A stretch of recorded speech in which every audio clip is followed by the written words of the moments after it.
Welcome to Connected Conversations. I'm really grateful that you're here and sharing your time. If you like the conversation that you hear, please like it and share. I'm Emma from Unique Phoenix.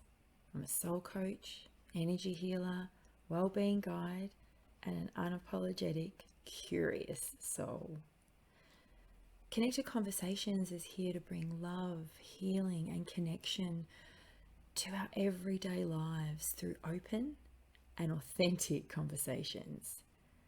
Every single conversation, I'm privileged to interview women and men in our communities that are here being their authentic selves, sharing their unique talents with the world around them.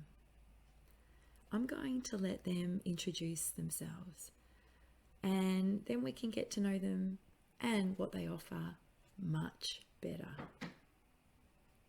I'm Christian Whitecloud, and I specialize in helping women shine their magic by taking them into states that are actually perfectly natural and normal, using intuition, higher consciousness, manifestation principles to really create a life that is reflective of your heart in the world. Welcome to Connected Conversations, to bring healing, love, and connection to our everyday lives through open and authentic conversations. I'm sharing time with Christian Whitecloud today. Pretty excited about it, I've got to say. And she's passionate about liberating women into their personal power, passion, and purpose through cutting-edge, creative, and conscious development. Now, I myself am working with Christian, so I absolutely know that the work is very deep, and it absolutely allows you to uncover your true power of creation. It is an absolute gift in the world, the work that you do, Christian. So thank you, welcome, and I appreciate you sharing your time and energy with me today from the other side of the world. Let's start with, how are you?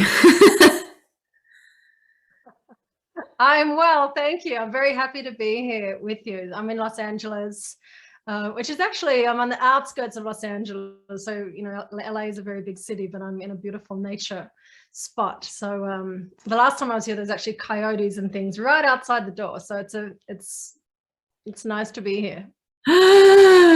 Well, I mean, like, I'm in Australia, and so we have some pretty dangerous animals, but I hear about coyotes and bears, and I think, I don't know if we've got anything like that.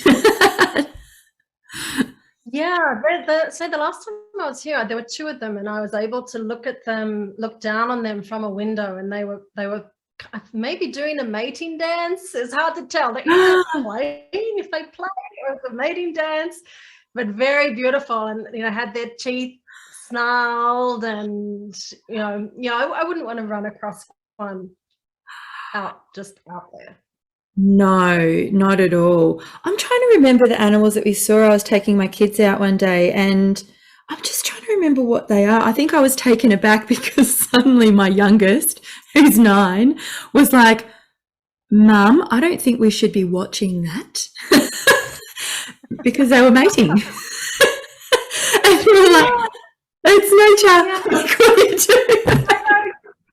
That's so funny, because I was watching a nature show on Netflix last night that Barack Obama is, speaking for, and they did the same thing. There were some animals mating, and they just brushed over the whole thing of what was actually happening, that they were making babies, or that a penis was going in somewhere, or whatever that species does. They just, it's just like happy music. Oh my God, they're talking about penis and vaginas.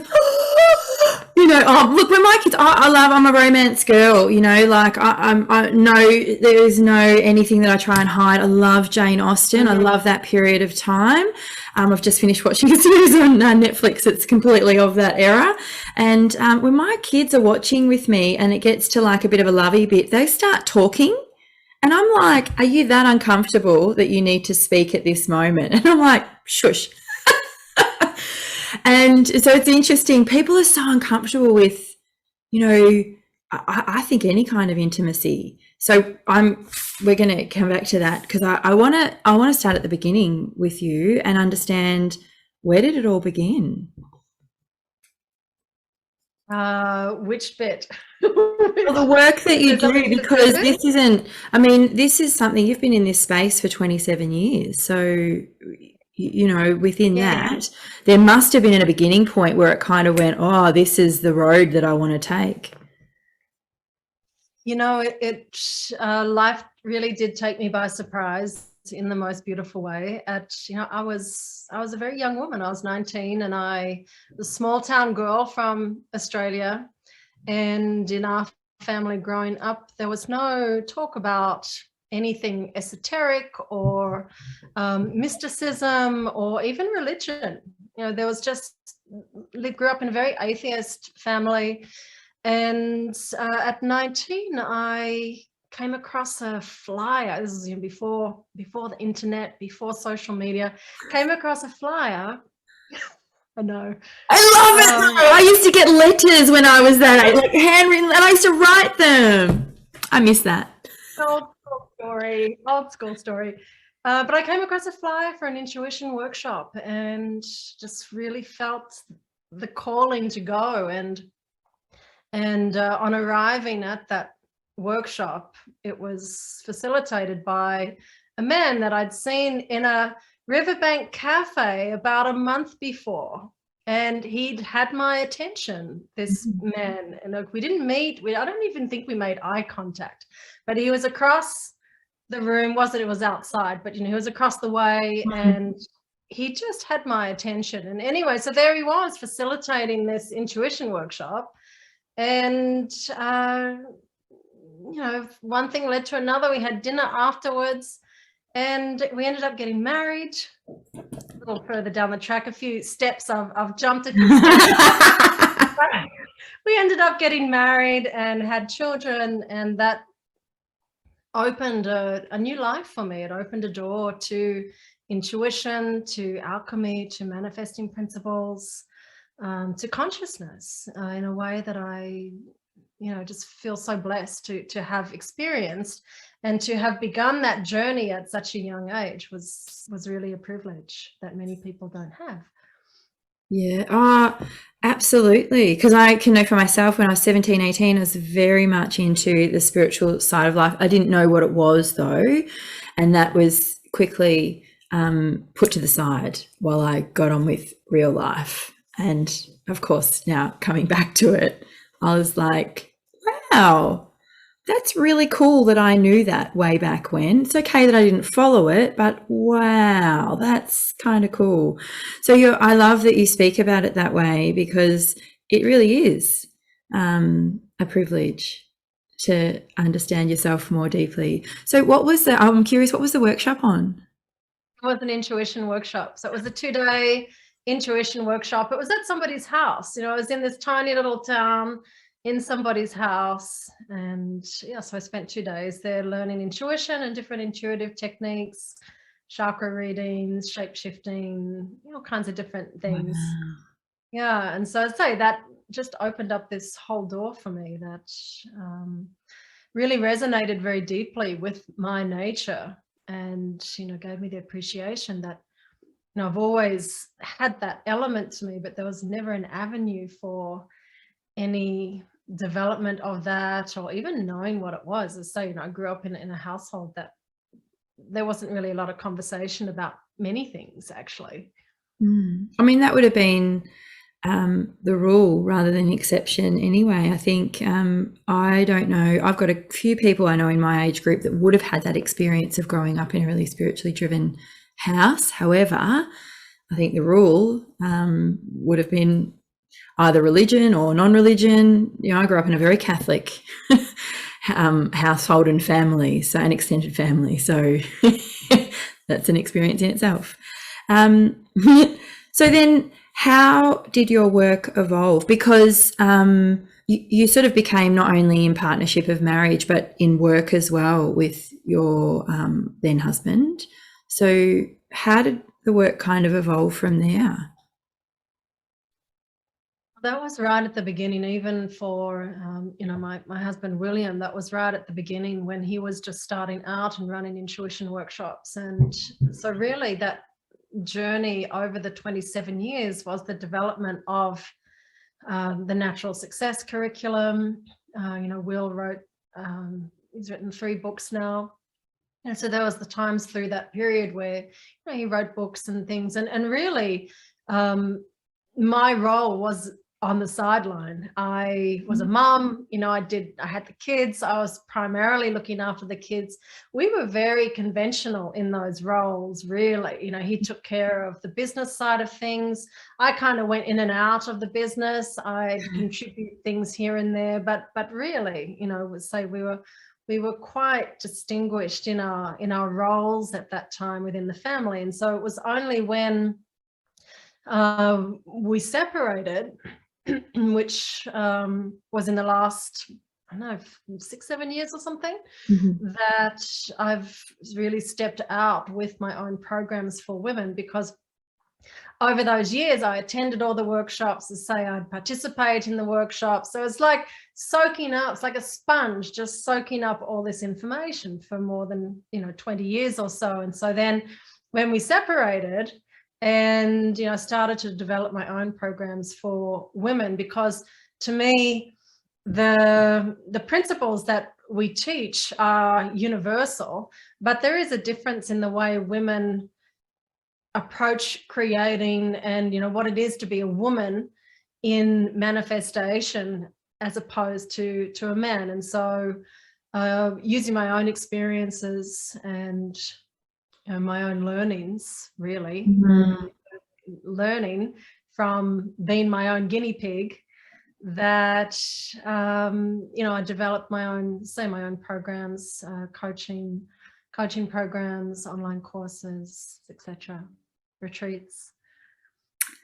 I'm going to get to all that stuff later on. And you just touched on something that I think for me is really interesting and is coming up at the moment, raising teenagers. So there's a very different conversation about male and female. And, you know, there's definitely that identity, you know, like I call it a marketing, you know, ticking list of what a male and female is, you know, what's marketed at you. But because when you talk about creating from, you know, a feminine space, how then does that fit into what's going on around the world? Because people are now saying they're genderless almost. So then how does that align? How does someone create from a space of, I don't even know the word to call it, but also like binary energy? Like, how do you? I mean, to me, forget about labels. Oh, yeah. I'm with you there. You know, and they might not be politically correct, but I am definitely not correct in it at all. Forget about a label and just think about the individual spirit and the creative spirit that exists inside a human. And that creative spirit, you know, has their own talents and gifts, but there's also an influence there, you know, depending, for me as a woman, when I look at the ways that I was sort of trained and, you know, about focusing and about taking action and, you know, creating things that matter to me, approaching it in a masculine driven way was never effective for me. I wasn't able to create like that. And so, forget about a label, but for me personally, it's much more of a receptive place. You know, that when I'm creating my most effortlessly in the world and things are moving through me and coming through me into the world, there's a way in which that happens very naturally and effortlessly when I'm in a more receptive space. And receptivity is a feminine quality. if you look at archetypal masculine, feminine, right? So it's you put us in really touchy subject here. I do it every time. I can't even help myself. No, because, these are conversations that I'm having with my own children at the moment as they explore who they are. And often I have to, take back the labels from them and do it with purpose and do it in conversation and let them know I'm actually taking that label off because it has nothing to do with your gender, this exploration that you're experiencing now. It actually has nothing to do with your sexuality either. Like, let's just take the labels off because they only serve to create boundaries which keeps society safe, and excluded, and that's not a feminine, we're about inclusion. But it is on that, if I can just say, yeah. as I have a couple of children, and I have a child who's questioned their gender and all of that, and I remember saying to them, like, while you're working all of that out, what you want to look like on the outside, who you are on the inside remains the same. And so it's just develop that person on the inside and then let the outer become an expression of what's on the inside. And you can make that about gender, but you could make that about anything in life, right? There's all the conditioning that we want to be the way we're represented in the world, what's okay for us to look like, say, be, express, all of these things. But so when you can just focus on what's on the inside of you and then marry that with the world around you, then that'll take care of itself. Yeah, I love that. That's really beautiful to put it that way. And it's definitely the conversations that I have with my children about explore the inside of you. What feels good when you do something and you like it, and it creates a curiosity, and move towards that. Because the outside energy. Wow, it's more fun, isn't it? And the outside, I said this to my son the other day, the outside will take care of itself anyway. You won't really have to give it too much focus. And also you won't worry about the feedback that you're getting back at this stage because it's the inner that's coming out of you, and that really can't be argued with. And if it is, well, you just move past it and don't worry about them. I love that because there is a lot of masculine, feminine polarity is this catchphrase at the moment that's going around. I've always called it duality. It's that that's how it shows up for me. It's opposition. So but you're right, though, there is a very different space in how feminine creates and also how you. So I want to ask then, how can a feminine create, because we still have a masculine energy within us? How is that something that can be used? Because, when you do you find when you're working with people, they go out of balance a little bit? They have to move really into the feminine to understand it a little bit more. Things can get a bit more crazy than normal, and to come back into balance to understand how to use that masculine energy to drive it forward a little bit. How do you find that? The swing between masculine and feminine? Well, again, it's very individual. It really depends on a person's individuation phase and what they make up. Some of us are some women are very strong in the masculine, right? And some are not. Some aren't so great at taking action or being assertive or expressive and things. So it really comes down to the individual. But certainly, yes, people do swing. Right, when there's that old saying about the pendulum swing of the left is the same as the pendulum swing to the right, and we do tend to fluctuate in the identity part of our consciousness. Part of our consciousness, we definitely have swings left and right. And like you did right? Sorry, it's like emotions. We swing. It's not supposed to be in balance, not supposed to stay at one point, right? We're supposed to swing. Yeah, I love that. I mean, emotion's like a tick on a clock, moment to moment. Just keep going with it. And again, for the feminine, not to invalidate the masculine, and obviously men have emotions, and but traditionally, the feminine element is a wilder element in its expression, because the masculine is about structure, whereas the feminine is about that void. It's about the unknown. It's about the deep.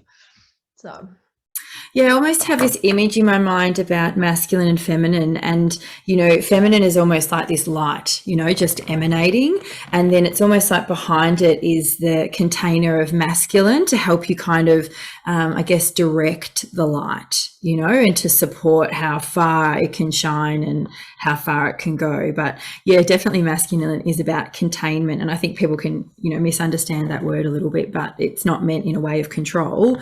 It's just about direction and offering it that. Well, it provides the structure. Structure is very masculine, and if you think of it like a house, say, the foundations, the building is the masculine, and then what you fill it with is the feminine. It's like gives it the real richness, and that's masculine and feminine for you. Same in a relationship, in that you talk about polarity, and being a real catchphrase right now, that in traditional sense, the masculine holds the structure, which allows the woman to feel safe so that she can relax and let out all of that beauty and creativity and sensuality and the richness, right?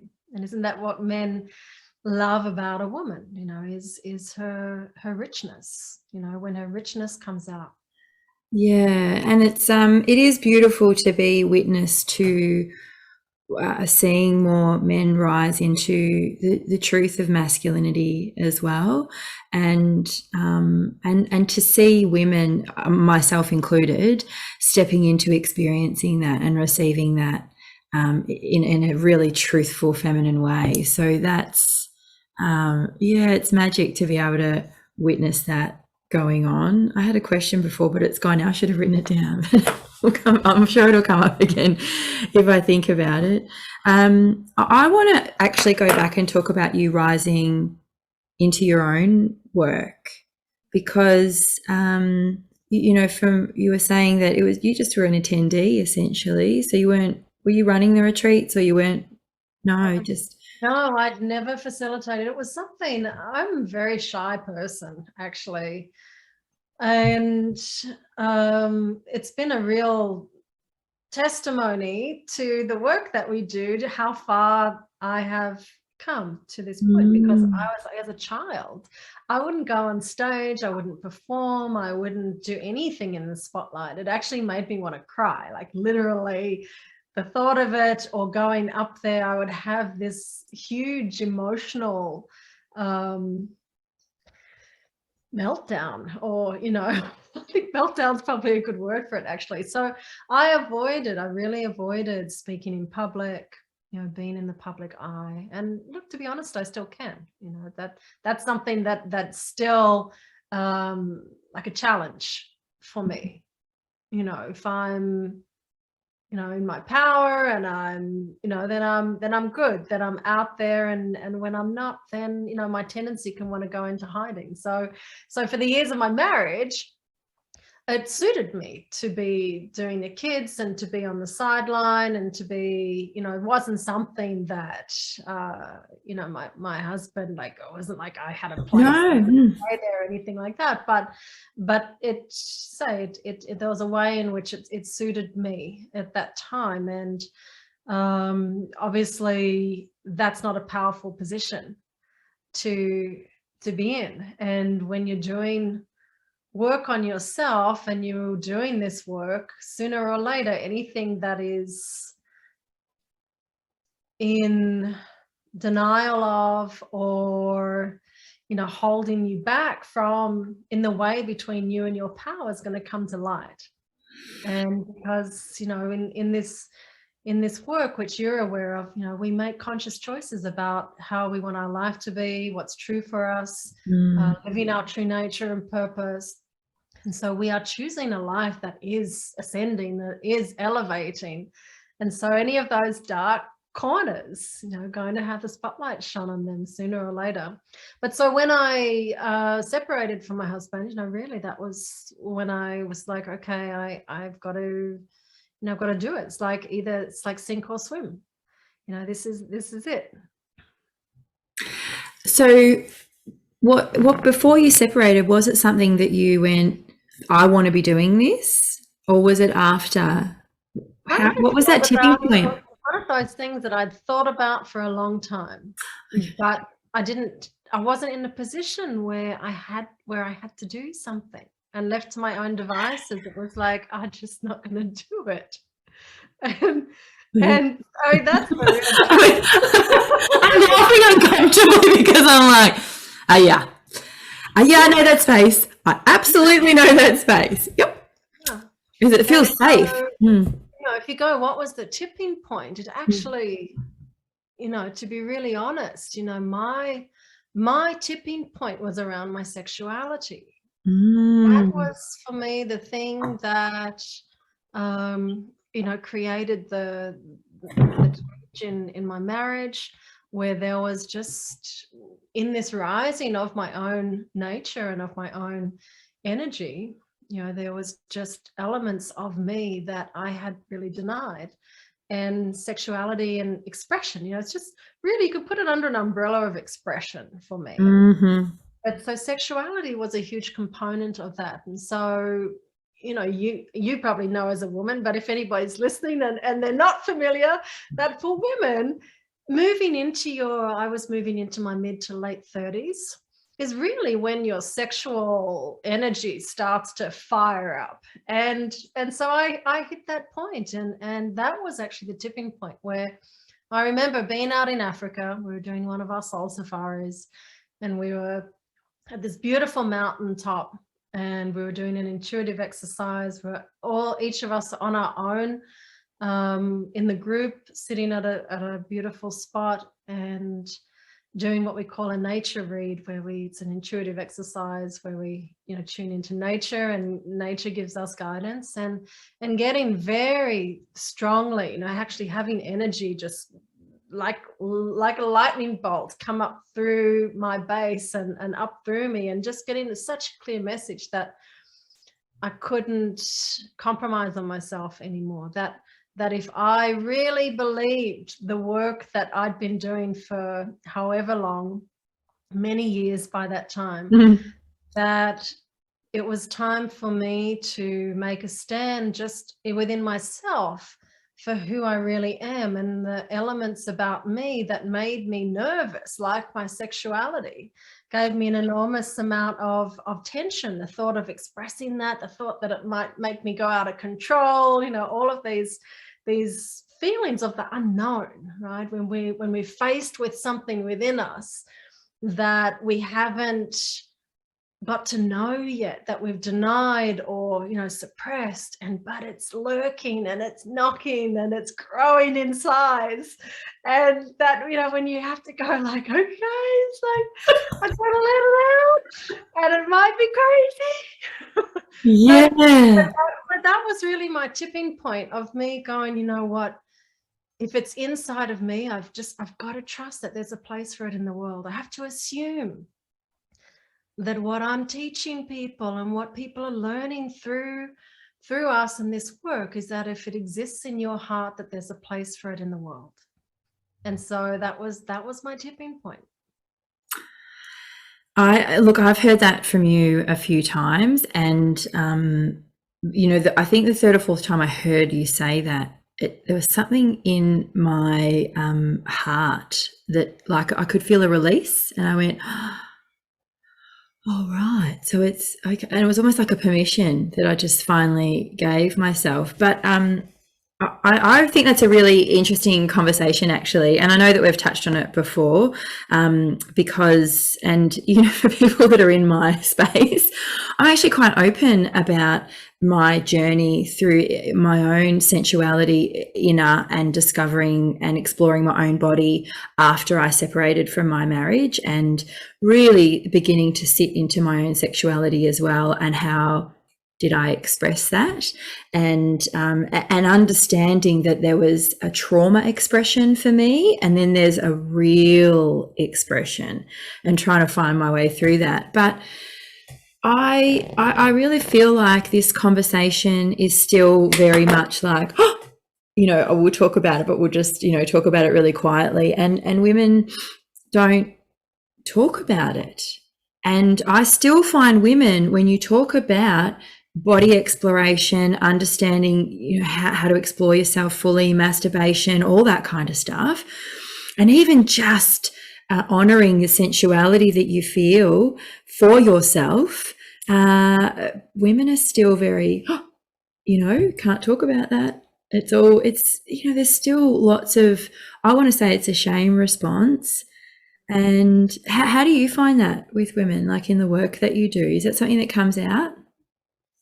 It depends on the woman, but it's definitely something that is relevant for all women. You know, sexual energy being an incredible creative energy. You know, if you forget about, you know, the actual sex, the physical aspect of sex, and you think of sexual energy, it's a creative force.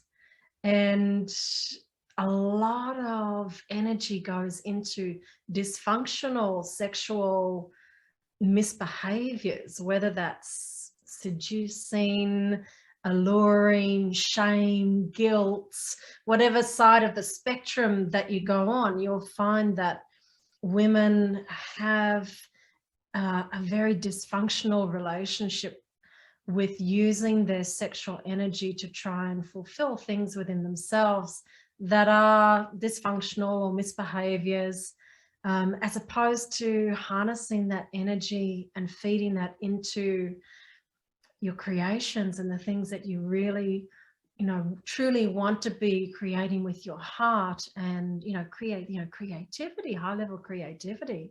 So yeah, it's a big subject. Actually, in my catalogue of workshops, I have one that's focused on that, that is called Feeding Your Feminine Fire, because it is about, you know, freeing women from their own dysfunction in relation to their sexuality, so that you can have it for yourself and feed it into your life in ways that, you know, magnify and grow the beauty. Yeah, I think there's definitely a different viewpoint. I've gone on I've sort of ignited a couple of journeys in girlfriends just from my own openness and talking about my own experiences over the past 4 years of really just getting into that side of and more deeply understanding it.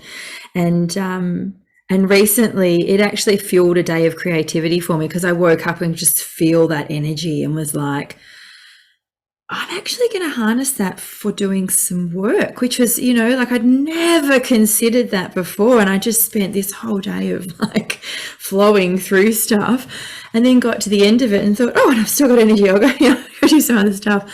And it was interesting. One of my other girlfriends who's been on her own journey through it said the same thing. She's quite funny. When I have this sensation that I used to think, well, I'm horny, so I need to have sex. And now I'm starting to read that in a way of, hang on, is this creative energy? Like, where's this coming from now? And, you know, getting in touch with your body and doing that. Why do you think in the world, what's your feeling on it, that we've had to, that part of women needs to be diminished? What's so frightening about it? Because it's powerful. And it's so good. Go back in history and you look at great men who were swayed or corrupt or pulled off purpose, or, you know, by a woman. We we are very powerful, right? I mean, it's a powerful force. It's a powerful force. And as I say, you know, there's a way in which women can use it in a manipulative sense. I mean, sexuality, right? So it can be used for the highest, most beautiful expansion and consciousness and growth and, you know, beauty. And it can be used for the worst, right? You can drag people through hell, right? From sex and sexual energy, and, you know, and so it's like, to me, if you think about human nature, sexuality has and polarity, right? Talk about sexual nature and polarity. within that is some of the biggest extremes for us to experience ourselves in the low and in the high. And and women within that realm, exude a lot of power, but also for women it's also wisdom. It is power. It is there's a lot of those qualities that were why we were burnt at the stake, right? Why they killed all the witches. Yeah. Me, And we're dead. I know. And look, it's funny because I'm called a witch now. Like my kids just, call it like hippie bullshit witchy magic, And I'm like, bring it on. And it's like, is it witchcraft, or is it just a woman who's connected to life and open to receiving, the information that's just there available for everybody? But women being that deeper, intuitive, more mystical, in tune with nature, the cycles, right? It comes with knowing, right? We know things. Yeah. Yeah, we do. We just know things because I'm out there dating. I'm in the dating realm. So more and more stepping into my intuition. It's interesting that I can energetically pick up on people, and it happens for me now. It's so quick, whereas at the start it was taking a little while. I was 18 years in a relationship, but now it's quite quick. And quite often I'll cancel a date before I even go on it. I'll just be like, you know what? I'm not feeling it now. Like I can feel a shift and I don't know what that is, and it doesn't feel good to me. I also use anxiety when it comes up as well, because your body has a wisdom. And so when there's something that's deeply not aligned with you, your body's going to show you. And so I love that. If I get a bit of anxiety before the date, I'm like, this is not for me. And I'll turn up and I'm 100% right. This person is not for me. So, okay, that's a really important part to bring into it, your own sensuality and being in touch with yourself for the creative process. Why else is the work that you do so important for women to do? Do you want to live a life of suffering, which is essentially what we do when we're sleepwalking through life? Or do you want to know yourself to be a powerful creatrix who is connected to her own heart, who's grounded in her power, who can receive the beauty of her own nature, the beauty of just the pleasure of being yourself in the world and creating from your own fullness? I mean, it's, I think I mentioned this to you the other day. I think it was you. It's one of my client sessions, that there's an old saying that 98% of people use their mind for misery and 2% use it for fun and profit. And it's like, and it really is up to us.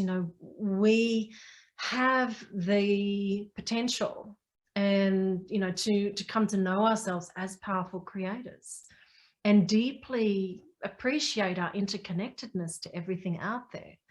And that's why it's so important for women. Say, you can live a life of suffering and think you're at the mercy of, relationships and workforces and society and authority, and or we can own our power in this lifetime. And I'm obviously in full agreement with you and have already seen magnificent changes within myself and the responses that come through and the awareness that comes through in situations of old that, I can now see from that place of suffering. So then how do you know if you're not suffering? Like, how, you know what I'm saying? Like, because and it's in the work that I do as well. Quite often we'll go to a dark space and then suddenly someone's there going, fuck, I didn't even know that was in there. Like, I didn't even know that was impacting me, and that was how I was making my choices. So what if you don't know you're suffering? What if you just think this is normal? So what can suffering look like for people? Women in particular. Suffering is being in life as a victim, right? Where things are happening to you things are out of your control, you're subject to circumstances, right? Your own internal mess, right? And by that, you know, low, crummy emotions, being stuck in life, you know, just, you know, so there's so many ways that people can suffer, right? Deep unhappiness. Yeah, I mean, there's so many ways people can suffer. So I love what you're saying, and I agree with you. But what happens when people really don't know? They think this is just the way life is, and I think can't have it any other way. the work that I do is not for everybody. I'll be really upfront about that. It's not like, oh, well, if people just knew about it, they'd do it. Because no, people don't. Some people do know that there's something more and still choose not to go there. Lots of people make it sound like that's just a few. You know, probably 95%, maybe 3% of people really go, oh, there's nothing else, and are just blind. But of that 98% who use their mind for misery, I bet you that, you know, a good 95% of them want to make changes, know that there's more. You show me a woman who doesn't want more, or not have a sense that there's more in herself, in her relationship, in her expression, right? We all know that there's more.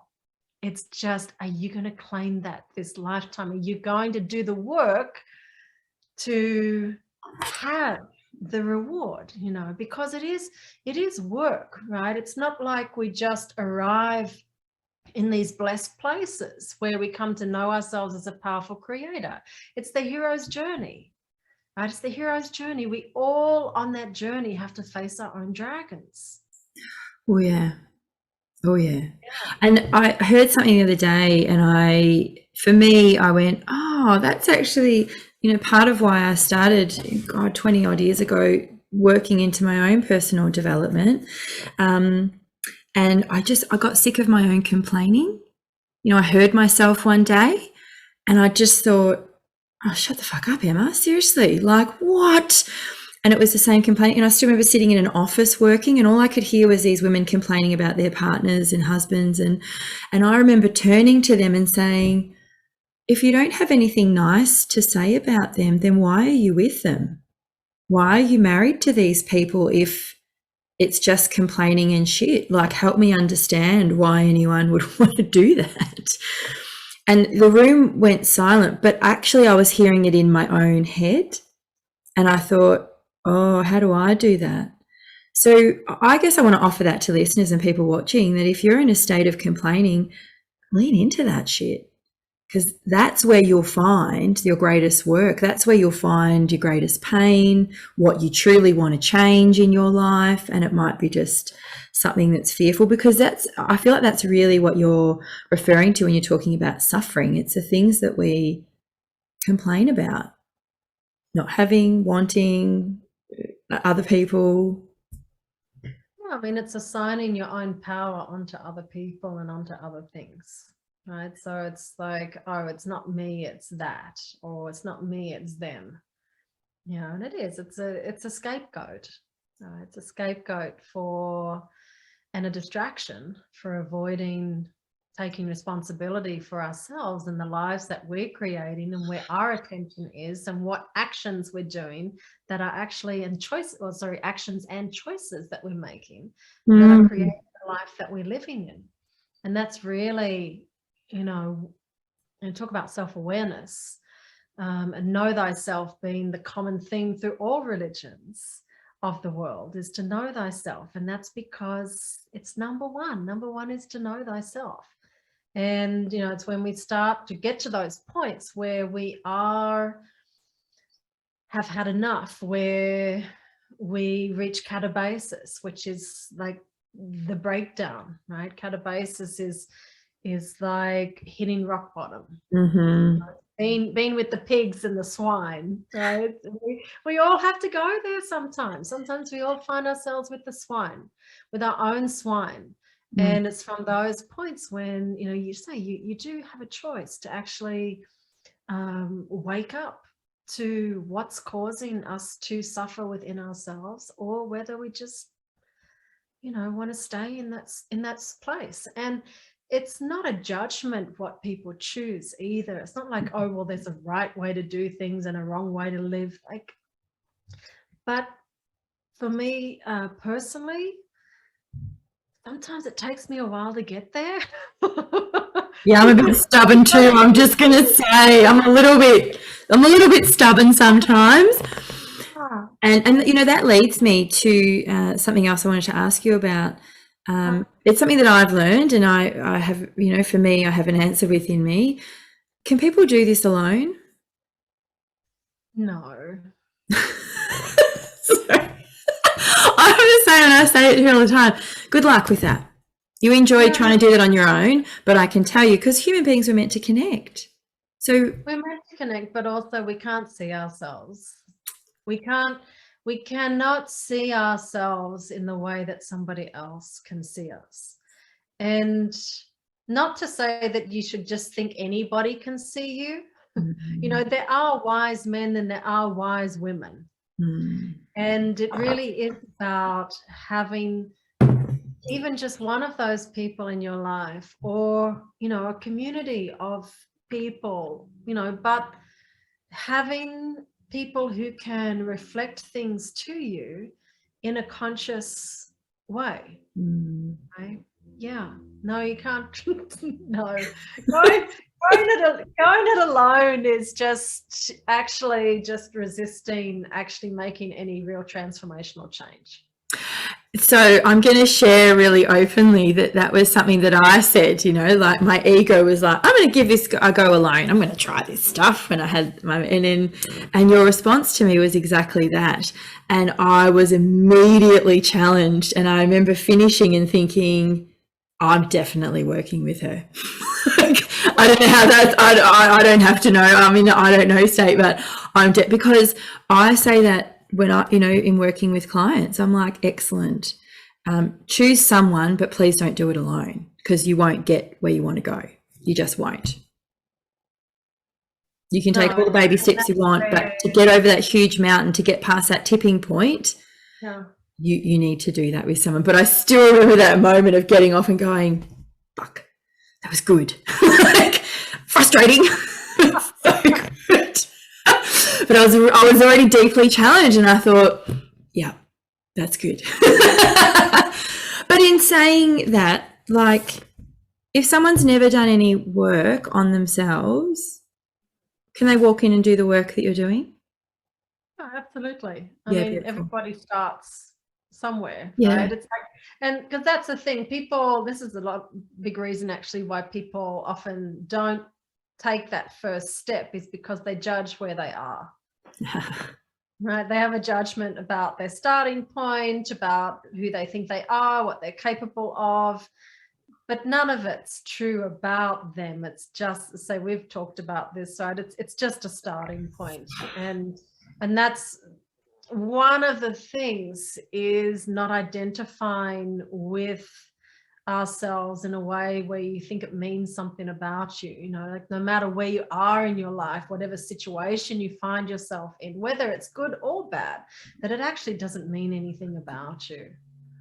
It's just where you are at the moment. Oh, absolutely. It's a starting point. I say that to clients when they have that moment of realization, and you're like, now you're at the starting point. Great. Now you know where you're stepping out from. Great. Don't take it personally. I've read the 4 Agreements. I love that little book. And you're almost speaking to that. Like, don't take what's going on in your brain personally. Yeah, that's really a big part of mastery. Not taking yourself personally. What you think, what you feel. If you can master not taking yourself personally, you are a free person. I'm going to say I agree with you on that. Purely, it's in practice for me, and there's still moments where I definitely take myself very seriously and way too personally. And then the moments where there's lightness to it, there's an ease to move through moments like it is. But yeah, because I've heard the statement a lot. Sorry. Going to say, because it's what our ego is there for, right? Our ego is there to orientate us. It works by giving us a set of beliefs that we then take personally, right? Because that's my identity. That's who I think I am, and that's how I move through the world, and what I think I can have or I can't have, or who I can be or who I can't be. And say, when we can stop taking that personally and thinking that it means something about us, then we can step outside of that identity of our ego, and we can open up to actually the truth of who we are, of our own greatness beyond that limited sense of self. Yes, and even for myself, not moving into that state and understanding more deeply just what the false sense of safety that my ego tries to create for me. Very, very false sense of safety. Oh, it is very shaky ground. And we've had this moment recently, and I've had moments since where the universe, and I say this, you find, do you find this in your own life? I find this when I go, I've got this shit. Woo! I've worked through that lesson. I'm amazing. And then the universe comes at you and goes, show me. Here you go. Here's a situation. Just show yourself where you're at, and then suddenly like, oh, okay, there's a bit more work in there. I'll keep going. I think of it like, Fibonacci, the spiral, nature's spiral, that everything is created through. Everything organic is created through Fibonacci. And, we come back to certain things in our life. And I think of it like that we're going around in the spiral. And just because you arrive back at that place doesn't mean that you're in the same place as you were last time, because there has been change, there's been growth, there's been transformation, but now you're like on the next spiral outward, right? It's like you've escalated, you've grown, and so it's like, continually stretching ourselves, because think of nature, think of a flower, right? It doesn't just bloom once, right? Every springtime, here come the flowers, right? Tension to bloom and to grow. That's the same in us. We have that creative tension in us to bloom and to grow and to evolve. And so those moments, of spiraling around Fibonacci, it's different, it isn't the same, even though it can feel the same. Well, because our brains say, they bring you back to that story and go, it's the same. We've got a whole bunch of information here. Let me get out the files and show you everything. This is the same. And unless you have that deeper connection to heart and soul to go, actually, no, brain, sorry, not the same. I'm older, I've grown more, I know more, so I'll actually treat this situation as something unique and different. Always the choice. That's what I say, always the choice, right? Of what worked last time, what didn't work last time, what did I learn last time? Oh, let me apply what I've learned. Yes. I love it, because it's... Sorry, what was that? That ideally we apply what we've learned. Well, yeah, and that's when, if you're not, that's the greatest gift of reflection that we have, to be able to look back and go, okay, what do I need to do actually? Because clearly doing the same thing, it's not working for me. That's the suffering, right? There's the suffering. Yeah, and your choice. Do I choose to keep going into that, or do I choose to move forward? So what are some of the other biggest challenges that clients comes to you, like that sort of arise from within clients? Biggest challenges? Everybody's unique, but getting around, that limited sense of self, like getting out of their own way, biggest challenge is the way that we get in our own way, especially when it comes to creating the things that we truly love, that are deep expressions of our heart. We're really good at tripping ourselves up in those situations, and that's really where, you said about going it alone. Can you make it on your own? Right? And this is where you really need that wise man or wise woman to just help you hold the tension of what it is you love. Hold that thing that you're creating. It's like, keep moving for it, despite that things are burning down and the dragon's awake and the chaos is raining and there's acid rain and all the things that go wrong on the path to creating our heart. Because we always say that on the path to your heart, that anything within you that says you can't have it is going to come up and say hello. And there's a million moments within you creating a life you love where you could give it up, where you could compromise. And so really, that's I'm working with clients, firstly, helping them establish a true vision.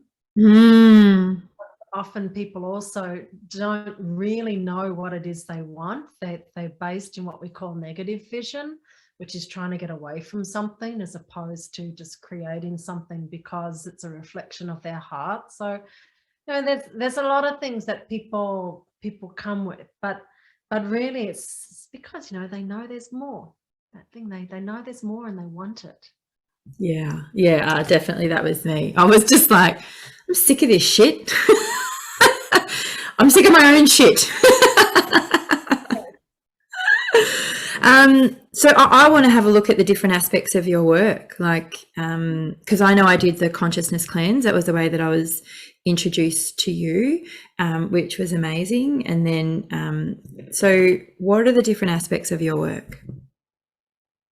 I have the consciousness cleanse, which is my 6-week online program, and it's during COVID I started running that as a group program, which is fantastic. Actually, it's a beautiful way to do it, because it's a 6-week program that looks at gives creative principles. So we look at aspects of consciousness, look at the way that we create through our focus and taking actions. And then each week we look at a different theme of the consciousness cleanse. So I cover things like true nature, health and body love, communication, relationships, purpose, and emotions in 6 weeks. So I have that. I have the Mystic Salon, which is my 9-month coaching program, which is a combination of webinars, one-to-one coaching.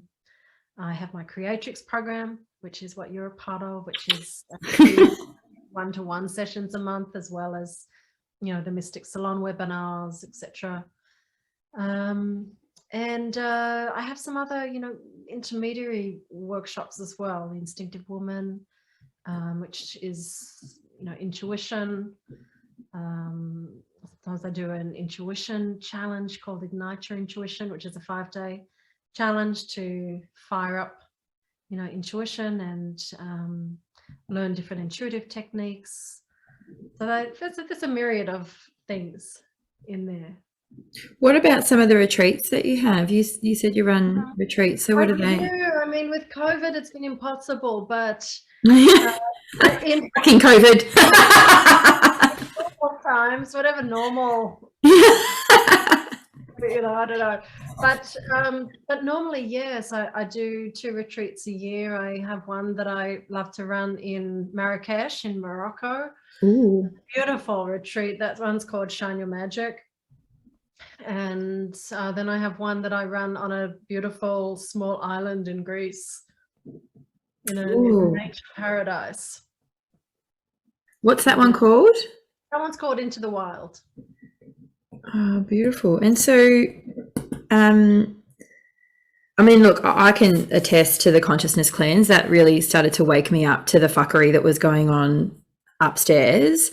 and just how disconnected, well, not disconnected, but just how unaware I was of, hang on, I thought I'm really listening to my soul, but actually there's some stuff going on up here.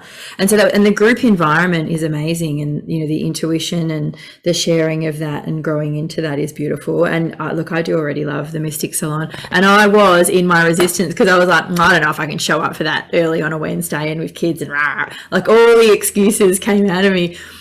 And now it's just, this is what I do a couple of times a month. Kids, sort your shit out. I'm going to be online, and they'll ask me questions to get ready in the morning, because for me it's school time, it's getting ready for that. But and the creatrix, I mean, that's like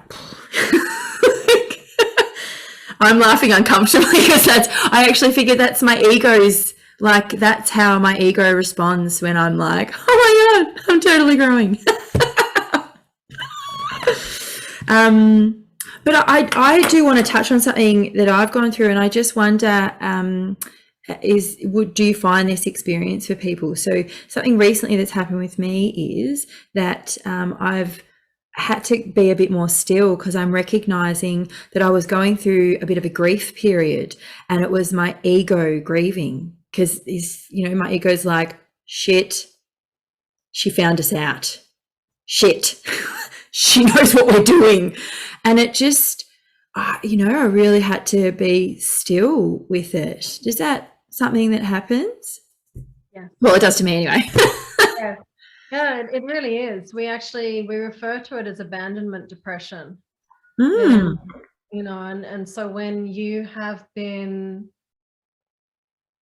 playing out certain dysfunctional dynamics, I mean, you think about why people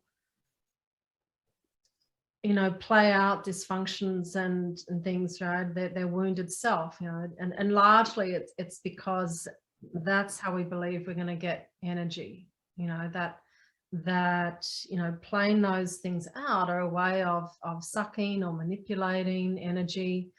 And it's really simple, right? Egoic drives are about sucking energy.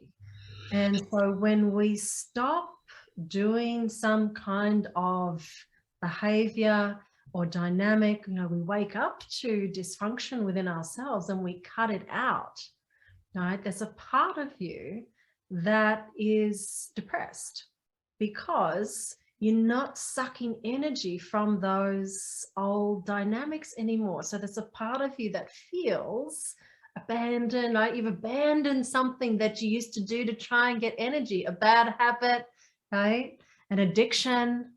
Right? You think about addiction, right? It's like you're breaking an unconscious addiction within yourself. And so you're going through a kind of, say abandonment depression. There's a withdrawal that's happening. So yeah, it's a really real thing. And, and we can tell ourselves a lot of different stories about what that means. And some people saying relationships are a really good example of this. When people leave a dysfunctional relationship, right, that withdrawal of that energy, right, the abandonment depression from leaving that dynamic is too great for a lot of people. And they'll go back to the relationship, they'll go back to the dysfunction, right, because they can't hang out with that abandonment depression, right, because there's a hole inside of them now that's wanting to be filled by something. And so instead of riding out that phase where it's like appreciating that there's like a hole in my energy right now, and it's like, well, what do I want to fill this with? Do I want to fill it with crap and consumer and social media and bad food and drugs and whatever you might want to stuff that hole with? Or we can hang out with that hole that's inside of us, right? That grief, that abandonment depression, and really start to allow ourselves to fill that with things that are nourishing for us, that teach us things, that we want to really invest in, where we want to grow, right? It's like the beautiful things with which we can fill that hole with. So Yeah. No, look, and yes, I have, my clients go through the same thing. There's always a period where they're like, I'm so tired. Yes, and you will be. And you have to allow it. And, you know, it comes back to that, don't take it personally, you know, not creating a meaning around it, allowing the space to be there. And you're so right. When I said that about mastery, that is mastery. It's not an easy thing to do, you know, because as soon as we wake up in the morning, as soon as your like lights go on, eyes pop open, we are within our own identity. You know, the ego's asking, you know, how is it here? It's like, oh, I'm this like poor me limited person, you know, my money's like this and my relationship's like that, I've got these stresses and right. I love how you describe the ego, because it's so whiny. Like, it really is. Like, the more that you can, you know, actually allow yourself to see it. I love how you describe, because it's so true. It's like the sad sack in the corner. No, you can't do that. Exactly. And it's taking everything personally. Takes it all personally. And to be able to be a person who goes, I hear you, and I'm choosing this, and I'm going to put energy into this. You know, talk about the ego being an energy sucker, you know, but the creator in you, the greatness in you, the higher consciousness in everybody is an energy giver, right? And you'll find that's a huge tipping point, right? Is when we start to go, oh, you know what? I'm gonna give energy instead of suck energy. I'm going to assume that I have all the energy inside of me, and not only that I actually have it to spare, that I can also give energy to other people, can give energy to my creations. That's a really beautiful way of putting it, because it is that part of that tipping point. And, you know, along the journey of it, you do get moments of that where you like the fullness of how you actually feel. But in letting go of things, you do have to go through that grief and I'm letting you go, because then it becomes conscious letting go, conscious dismantling, conscious, you know, unbreaking from that particular habit, thought pattern, whatever it is. I love that. And you mentioned about feeding your feminine fire before. That's another, is it a workshop that you do, or what's that? It's a workshop. I've only run it a couple of times, and I know that it's actually, because I've run it as a one day, but it's actually worthy of being something more than that. So it's on the list of makeovers. I love that. There's so many variety ways to work with you, which is really beautiful. And yeah, I definitely highly recommend it. But I do love working with you, because it's almost like I'm on the other side of things. And there's been a few times where I've gone, I know how my clients feel now. Shit, like, this is hard. But it is beautiful. Not hard. I mean, I'm not to invalidate how you feel, but it's actually not hard. It's actually, when we get into the river of it, it's actually easy. But it's the resistance, right? It's resistance. It's that, you know, tendency to want to stay in the suffering. It's like, it hurts to grow, like stretch and grow and evolve. But, you know, it's like, it hurts to stay here as well. Yeah, there's a lot more pain in staying there. And you're right, it's not necessarily hard, but when we're coming from an ego place, it's hard for the ego. Oh yeah, you know, the ego makes it all kinds of things. Hard's a really common one. It's like, oh, this is hard. I don't want to play. I love it. This has been amazing. And we have gone to a variety of different places, which, thank you for being open and just sharing so wonderfully and authentically with us today. It's been amazing. I've got a final 3 whats that I like to ask.